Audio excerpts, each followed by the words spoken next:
என்ன சொன்ன முதலாளி? நான் வந்து மெட்ராஸ்க்கு போனோம். மெட்ராஸ் இருக்கு அதெல்லாம் நான் சொல்ல முடியாது. போகணும்னா போகணும், அவ்வளவுதான். சரி, நான் உடனே கார் ஏற்பாடு பண்ணேன். ஐயோ, அதெல்லாம் வேண்டாம். நானே தனியா தைரியமா போயிடுவேன். எப்படி போறதுன்னு வழி மாத்திரம் சொல்லி கொடுங்க. இங்க இருந்து பெங்களூர் பஸ்ல போய் அங்க இருந்து மெட்ராஸ் ரயில்ல போகணும்.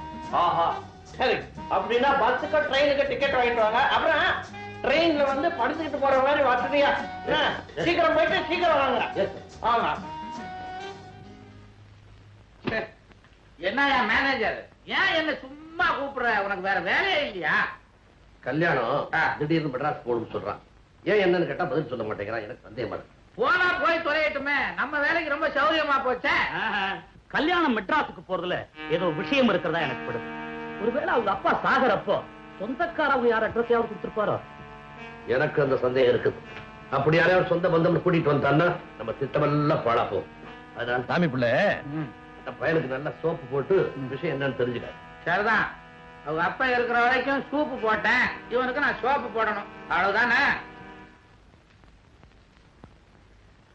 முதலாளி, சின்ன முதலாளி, மெட்ராஸுக்கு எப்ப போறீங்க? கை தொலைச்சு தப்பா? உனக்கு எப்படி தெரியுது?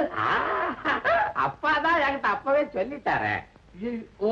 உங்ககிட்ட என்ன சொன்னாரு? யாருக்கும் தெரியப்படாது. அந்த மேனேஜர் பய பொல்லாத பய, திருட்டு சோமாரி. எங்கிட்டயே சொன்னாரு அப்பா. அதேவா சொன்னாரு? கிட்டத்தட்ட சொன்னாரு. அப்புறம் உங்ககிட்ட வேற ஏதாவது ரகசியம் சொன்னாரா? உங்களை பத்திரமா பாதுகாத்துக்க சொன்னார். சரி சாமி பிள்ளை, நம்ம போய் அங்க கொஞ்சம் உட்கார்ந்து போவோமே. ஏன்னா இந்த மாதிரி ரகசியம் எல்லாம் பேசினா எனக்கு கொஞ்சம் கால் நடுங்கும். ஐயோ, உங்க வயசுக்கு நடுங்கப்படாது, வாங்க. சாமி பிள்ளை, நான் மெட்ராஸுக்கு போறது ரகசியமா இருக்கணும்னு சொன்னாரு. சொன்னாரோ? சொன்னாரு. அதான பார்த்தேன். அதுக்கப்புறம் வேற ஏதாவது ரகசியமா சொன்னாரா? ஆமா, நீங்க மெட்ராஸ் போகும்போது உங்களுக்கு ஆபத்து வந்துச்சுன்னா உங்களை பாதுகாக்க சொன்னாரு. அத்தோட நீங்க உங்க சொந்தக்காரங்களை தேடி போறீங்களே, அட்ரஸ் தெரியுமா? அதான் சாமி பிள்ளை, எனக்கும் தெரியல. எனக்கு ஒரு அம்மாவும் அண்ணனும் இருக்காங்கன்னு சொல்லிவிட்டு அப்பா அவசரமா செத்து போட்டாரு. அட்ரஸ கூட சொல்லல. அம்மாவா? ஐயோ, இதெல்லாம் பத்தி அப்பா உங்ககிட்ட சொல்லவே இல்லையா? அத சொல்லலையே. ஆனா உங்களுக்கு ஒரு அண்ணன் இருக்காரு, அவர் உங்களை விட ரொம்ப கெட்டிக்காரன்னு சொன்னாரு. அதுல சின்ன முதலாளி, நீங்க இப்ப மெட்ராஸுக்கு போய் தேடி கண்டுபிடிச்சிட்டு வர்றதுக்குள்ள நம்ம மேனேஜர் இருக்கானே, அவன் இங்க இருக்கிறதெல்லாம் சுருட்டி போடுவான். ஆகையினால பேசாம நீங்க இங்க இருங்க, நான் போய் தேடி கண்டுபிடிச்சு அம்மாவையும் அண்ணனையும் கூட்டியாங்க.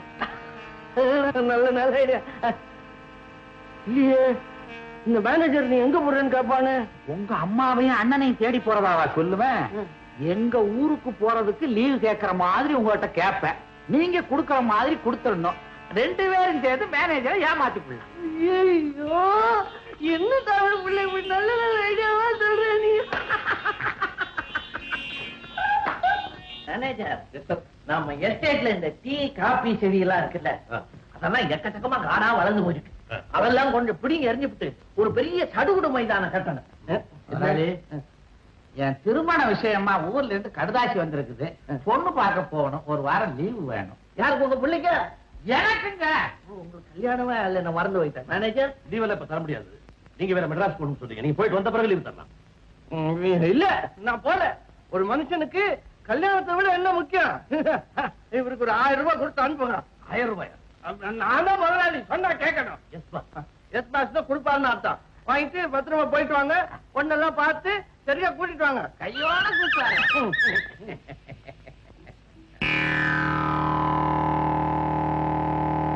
கல்யாணம் கல்யாணம் நான் சொன்னது அந்த மேனேஜர் முட்டாப்பை அப்படியே நம்பிட்டான். நம்ம திட்டப்படி உங்க அம்மாவுக்கும் உங்க அண்ணனுக்கும் விவரமா எடுத்து சொல்லி கூட்டிட்டு வந்துடுறேன். ஒண்ணும் வேண்டாம், நீ சும்மா கூட்டிட்டு வா. சொல்ல வேண்டியதெல்லாம் நான் விவேகமா அவங்களுக்கு எடுத்து சொல்லணும். உனக்கு ஒண்ணும் தெரியாது. நீ விவேகமா சொல்றியா? ஆமா. அப்புறம் இன்னொரு சிக்கல் இருக்கு. அதுல என்ன சிக்கல்? நீ போயிட்டு வர வரைக்கும் எனக்கு போர் அடிக்குமே, என்ன பண்றது? ஏன் போர் அடிக்குது? உனக்கு தான் சண்முகம் இருக்காளே, அவன் முந்தானைய புடிச்சுக்கிட்டு சினிமாவில பாடுற மாதிரி பாடிக்கிட்டே திரிய வேண்டியதானே. சினிமாவில பாடுறதுக்கு கவிஞர்லாம் வச்சு பாட்டு எழுதி பாடுறாங்க. எனக்கு இன்னும் கவிஞரா இருக்காது. அட நீ ஒண்ணு பெரிய கவிஞர், நான் சொல்லதை விடவா? ஆஹா, காதல் வந்துருச்சு, ஆசையில் ஓடி வந்தே. ரொம்ப கருத்துள்ள பாட்டா இருக்கு. இருக்கு? ரொம்ப கருத்து. ஐயோ, எனக்கு இதெல்லாம் மறந்து விடுவேன் அங்க போனா. ஐயோ, நான் எழுதி தர்றேன், இடுப்புலயே சொருவிக்க. மறந்துருச்சுன்னா உடனே எடுத்து படிச்சுக்கோ. ஆமா, எப்படி ஆஹா, எப்படி தும்மல் போடுற மாதிரி வந்துருச்சு ஆசையில்